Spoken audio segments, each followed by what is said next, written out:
درود پاک کی بے شمار برکات ہے، بے شمار برکات ہے۔ اللہ تعالیٰ قرآن مجید میں فرماتا ہے ان اللہ و ملائکتہ یصلون علی النبی یا ایھا الذین آمنوا صلوا علیہ وسلموا تسلیما۔ اللہ تعالیٰ خود درود پاک بھیجتا ہے، فرشتے پڑھتے ہیں۔ تو اے مومنو، تم بھی جو ہے نا اللہ عز و جل کے ہاں میں ہاں ملاؤ، پھر تم دیکھو اس کی برکتیں۔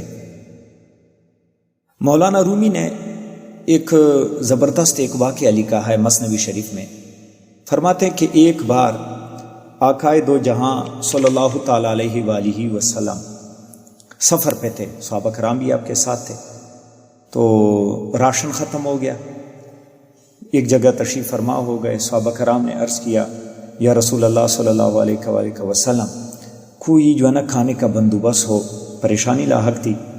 اس وقت دیکھا کہ ایک شہد کی مکھی آ گئی، اور وہ شہد کی مکھی رسول اللہ صلی اللہ علیہ وسلم کے سامنے بن بنانے لگی۔ صحابہ کرام حیران تھے کہ یہ شہد کی مکھی کچھ کہہ رہی ہے اپنے نبی سے۔ نبی کریم صلی اللہ تعالیٰ علیہ وسلم نے صحابہ کرام کی طرف رخ انور کر کے پوچھا، اے صحابہ، کیا تم جانتے ہو یہ شہد کی مکھی کیا کہہ رہی ہے؟ صحابہ کرام نے فرمایا یا رسول اللہ صلی اللہ علیہ وآلہ وسلم، اللہ اور رسول بہتر جانتے ہیں۔ رسول اللہ صلی اللہ علیہ وسلم نے فرمایا کہ یہ شہد کی مکھی اللہ عز و جل نے بھیجی ہے۔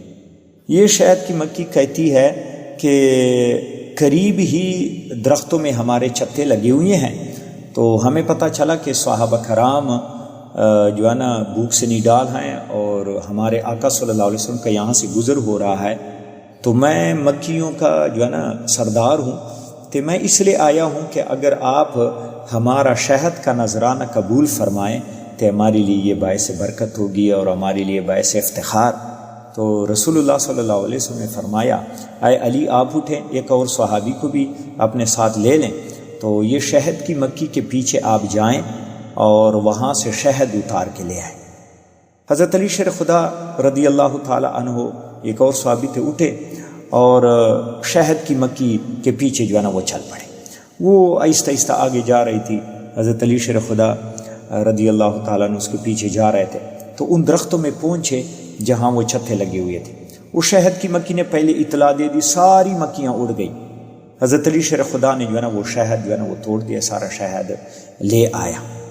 پھر وہ صحابہ کرام نے جو ہے نا وہ شہد تناول فرمایا، آقائے دو جہاں صلی اللہ علیہ وسلم نے بھی۔ تو پھر وہ شہد کی مکھی آ گئی، اور وہ شہد کی مکھی پھر بن بنانے لگی۔ صحابہ کرام حیران تھے کہ یہ شہد کی مکھی جو ہے نا کچھ کہہ رہی ہے۔ رسول اللہ صلی اللہ علیہ وسلم نے صحابہ کرام کی طرف اپنا رخ انور کر کے پوچھا، اے صحابہ، کیا تم جانتے ہو کہ یہ شہد کی مکھی کیا کہہ رہی ہے؟ تو صحابہ کرام نے فرمایا اللہ اور اس کا رسول ہی بہتر جانتے۔ تو رسول اللہ صلی اللہ علیہ وسلم نے فرمایا یہ شہد کی مکھی شکریہ ادا کرنے کے لیے آئی ہے کہ اللہ کے پیارے محبوب صلی اللہ علیہ وسلم نے ہمارا نذرانہ قبول فرمایا، اور ہمارے لیے بہت جو ہے نا یہ باعث برکت ہے، اور ہم خوش نصیب ہیں کہ ہم پہ جو ہے نا کرم نوازی ہوئی۔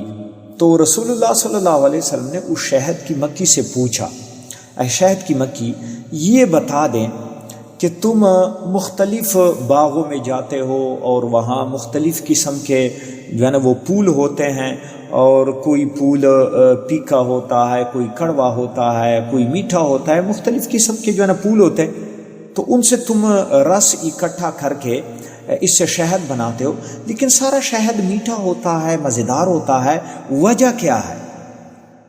تو اس شہد کی مکھی نے جو ہے نا وہ کہا یا رسول اللہ صلی اللہ علیہ وآلہ وسلم، ہم چمن میں جا کر ہر قسم کے پھولوں کا رس چوستی ہیں، پھر وہ رس اپنے منہ میں لیے ہوئے اپنے چھتوں میں آ جاتی ہیں اور وہاں اگل دیتی ہیں، اور وہی جو ہے نا وہ شہد ہے۔